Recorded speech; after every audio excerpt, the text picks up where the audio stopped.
필요할 땐 언제나 돈 파는 가게.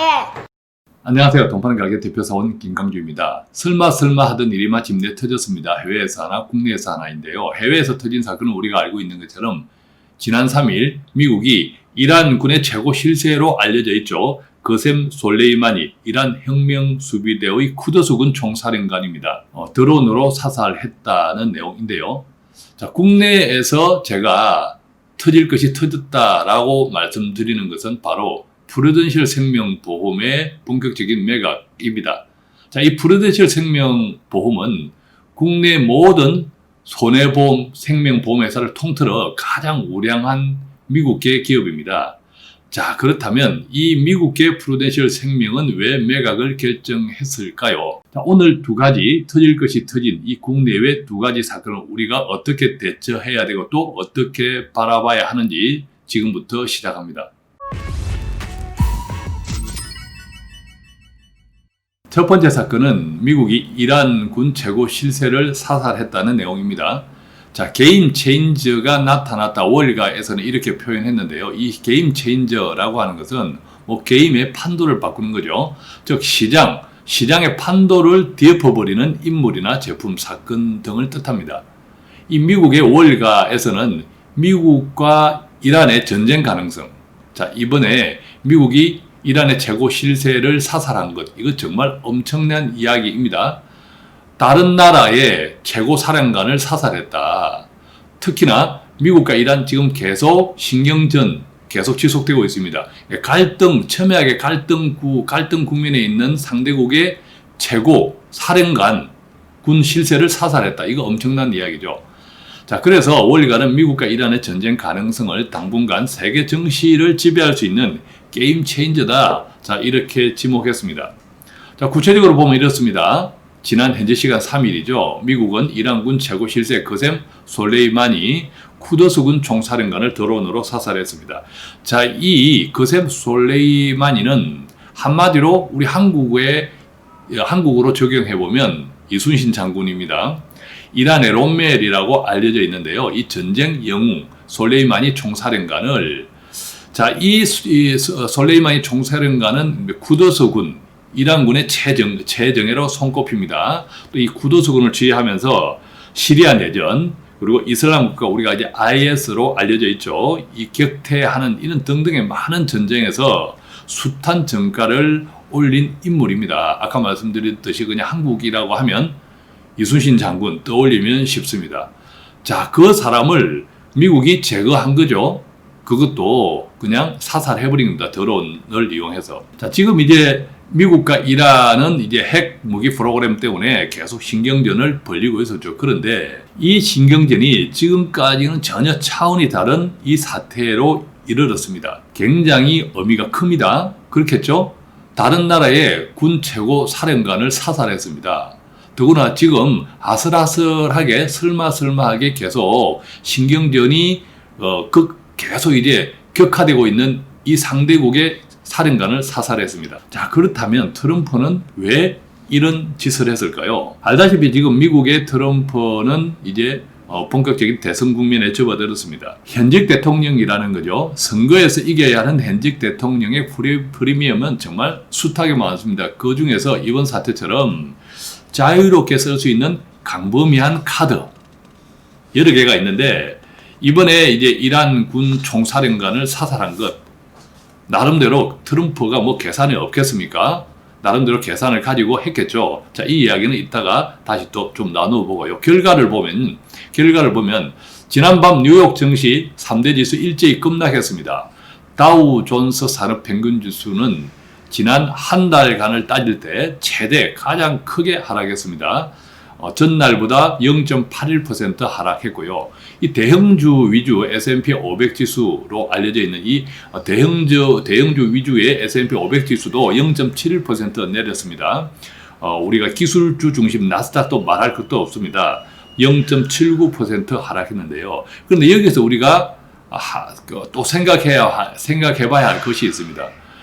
정말 이게 미국의 도발, 이란 군 총사령관을 사살한 이 도발은 엄청난 겁니다. 엄청난음에도 불구하고 미국의 금리 인하 인상과 관련된 그 충격보다는 지금 낙폭이 적습니다. 지난 2018년, 2019년 초 이렇게 기억해 보면 미국의 연준에서 금리를 어떻게 한다 이 한마디에 심지어 미국 주식이 1% 넘게 폭락했던 적이 한두 번이 아니었죠. 자, 그런데 이 엄청난 일에도 일국의 총사령관, 갈등이 첨예하고 있는 그 일국의 총사령관을 사살했다는 것은 이건 그냥 전쟁하겠다는 겁니다. 전쟁하자고 하는 거죠. 그럼에도 불구하고 이 미국의 3대 지수가 1% 이내에서 하락했다라고 하는 것은 굉장히 중요한 포인트다. 이 점 또 기억해 보시고요. 자, 다음 페이지 또 넘어가 보겠습니다. 자, 미국은 그러면 왜 이란군 총사령관을 사살했을까? 첫째, 트럼프 대통령이 당연히 지시에 있었겠죠. 자, 그 이유를 미국은 이렇게 이야기합니다. 해외에 있는 미국인을 지키기 위한 단호한 조치였다. 자, 미 국방부에 따르면요, 이 사살된 솔레이마니 총사령관은 이라크 등지에서 미국 외교관과 군인을 공격하는 계획을 준비 중이었다고 합니다. 미 국방부에 따르면. 그러니까 준비 중이었다는 그 첩보를 받고 미연에 방지하고자 그 최고 지도자를 사살했다라는 겁니다. 자, 그래서 이제 국방부는 또 뿐만 아니라 지난달 말 이라크 내의 미군 기지 공격, 그 다음에 미국 대사관 습격을 승인한 장본인도 바로 이번에 사살한 솔레이마니라고 주장하는 거죠. 자, 전쟁하자는 겁니다. 미국은 이란에 전쟁하자는 겁니다. 당연히 이란은 발끈하죠. 이란 최고 지도자 아야톨리 알리 하메네이 이렇게 이야기했네요. 솔레이마니 총사령관이 흘린 순교의 피를 손에 묻힌 범죄자들에게 가혹한 보복이 기다리고 있다. 또 미국도 가만히 있지 않습니다. 이란의 이런 보복 위협에 맞서서 미 국방부는 3,000명의 병력을 중동에 추가 배치 방안을 이미 승인했다. 자, 이제 강대강으로 치닫습니다. 그러니까 지금까지의 신경전과는 완전 다른 새로운 양상이라는 거죠. 자, 앞으로 이 국면은 어떻게 전개될까요? 일단 이란은 3일간의 이 국가 애도 기간 후 보복을 하겠다라고 선언했습니다. 그 3일 후 국가 애도 기간이 끝나는 시점이 바로 5일 이후입니다. 그렇다고 5일 당장에 뭘 할지 알 수는 없지만 이 3일간의 국가 애도 기간이 끝난 이후부터는 그냥 미국과 이란은 전쟁 상태에 돌입했다. 이렇게 이제 표현할 수 있겠죠. 자, 그래서 우리가 다시 이제 투자 시장으로 돌아와 보면 AGF 인베스트먼트의 그렉 발리에리 수석 전략가는 이렇게 표현했는데 이 표현이 가장 합당할 듯 합니다. 미국과 이란 간 협상은 쉽지 않을 것이다. 머나먼 길을 가야 한다. 자, 이 다음 말이 굉장히 중요합니다. 상황은 좋아지기 전에 더욱 나빠질 것. 지금은 나빠지는 국면으로 들어가고 있다. 이렇게 이제 이해해야겠죠. 자, 그렇다면 앞으로 주식시장은 어떻게 될까? 반대로 이제 낙관론도 있습니다. 양국이 미국과 이란이 전면전으로 치달을 가능성은 높지 않다라고 하는 거죠. 그래서 심지어 이제 데이비드 메이든 애널리스트라는 친구는 이렇게 이야기합니다. 이란 문제, 지금 이 당장의 사태는 랠리 후 차익 실현에 좋은 구실일 뿐이다. 그동안 많이 올랐죠. 또 미국 주식 2020년 개장하자마자 또 신고가를 다 갱신했습니다. 그러니까 이처럼 많이 올랐으니까 이번엔 좀 팔아서 차익을 실현하는 좋은 구실일 뿐이다. 이렇게 이제 표현하고 있습니다. 자, 저는 이 장기적으로는 낙관론인데 왜냐하면요, 트럼프의 자신감입니다. 갈등 국가의 최고 군사 지도자를 사살했다는 것, 이거 계산 없이는 못합니다.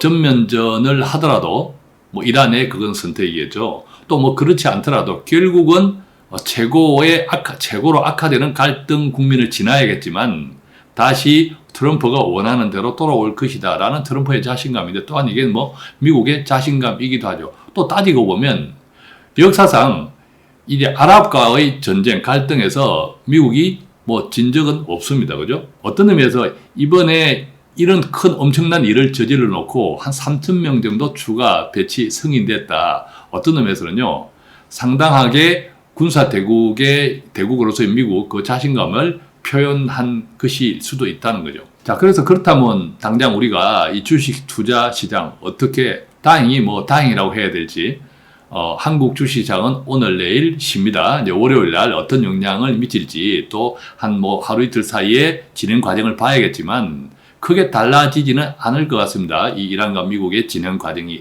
하루 이틀 사이에. 그래서 월요일 날 이 여파가 한국 주식에 그대로 영향을 미칠 것 같은데, 미국 주식 투자하시는 분들은 말할 것도 없고, 저는 이렇게 한 3가지 정도로 좀 준비해 봅니다. 단기 차익을 추구하시는 분들 있죠. 단기 차익을 추구하시는 분들은 좀 매도 후 저점 매수를 기다릴 필요가 있지 않냐 이런 생각이 들고요.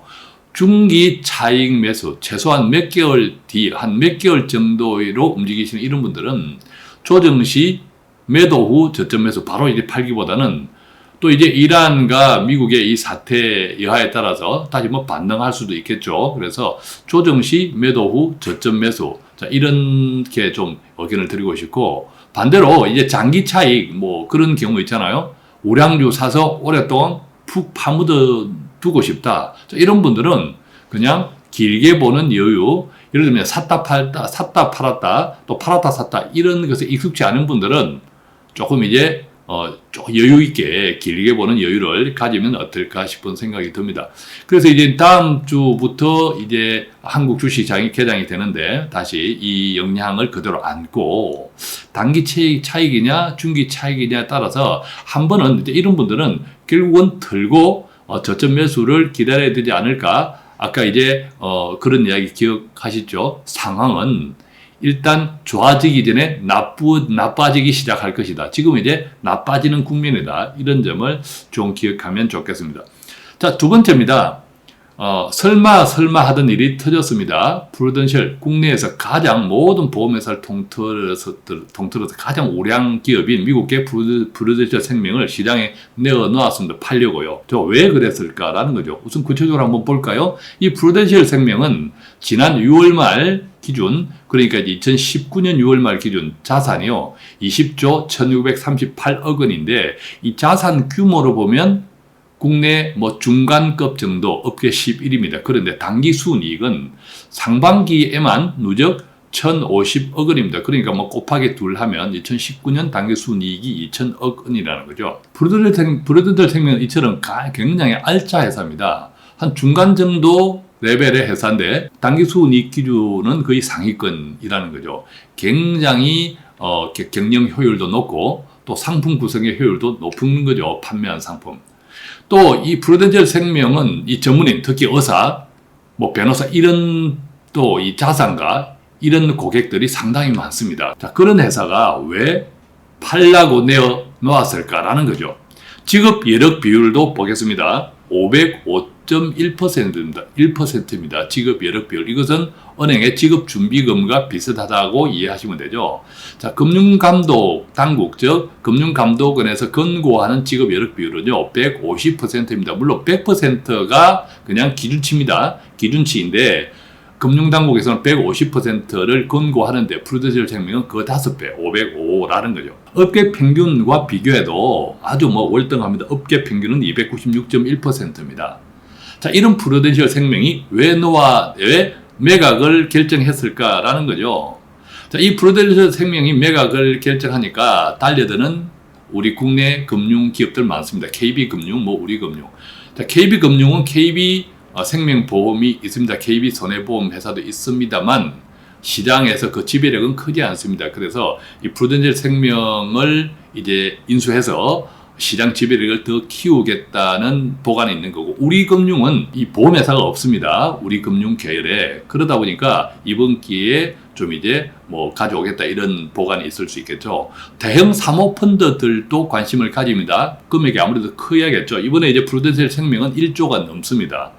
그래서 이제 1조가 넘는 이 기업을 인수할 수 있는 자금력이 있는 대형 사모펀드 가운데 하나가 이제 MBK 파트너스인데, 이 MBK 파트너스는 지난 2013년도인가 지금 이제 오렌지 생명보험회사죠. 그 당시 ING 생명보험회사를 인수해서 신한금융에 이렇게 팔아서 짭짤하게 수익을 보았던 그런 기억이 있습니다. 이 MBK가.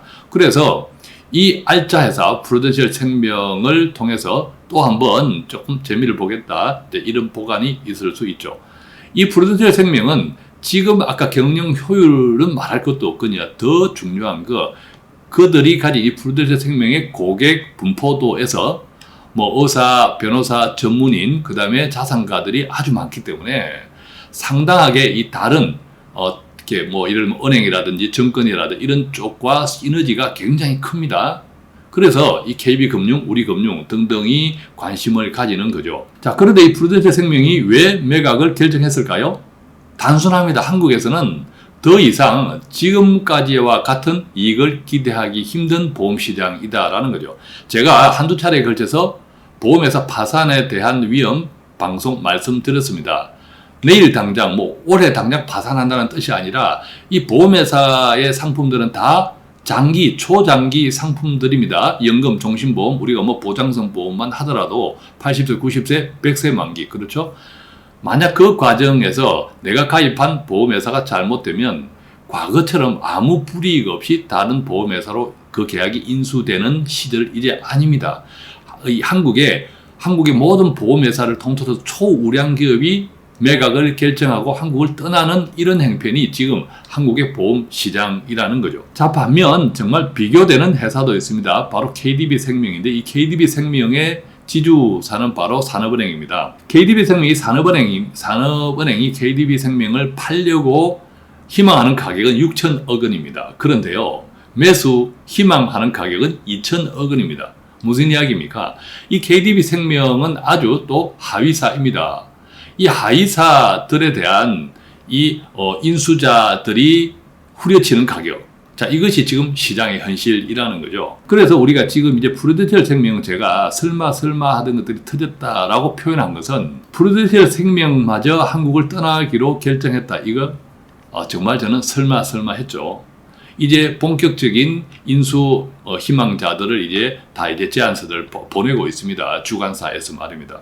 반면에 이제 이 하위사들은 점점 상대적으로 생존이 위협받고 있습니다. 바로 그 대표적인 현상이 바로 KDB생명이라는 거죠. 자, 그래서 제가 오늘 뭐 두 가지 정말 충격적인 이야기 말씀드렸지만 대처해야 될 일이 있고 대비해야 할 일이 있습니다. 첫 번째, 미국의 이란 군 총사령관 사살은 대처해야 될 이야기이고, 두 번째, 프루덴셜 생명의 매각, 이것은 우리가 장기적으로 좀 대비해야 될 내용입니다. 자, 도움이 좀 되셨습니까? 돈 파는 가게는 오늘 또 조금이라도 돈 되는 정보를 배달해 드리기 위해서 최선을 다하고 있습니다. 구독하시거나 다른 좋은 분들에게 공유해 주시면 더욱 감사합니다. 간단한 문의는 02-5360-153, 또 카톡 플러스 친구 돈 파는 가게, 이때 채팅창 문의해 주시면 아는 범위내 최선을 다해서 답해 드리겠습니다. 고맙습니다.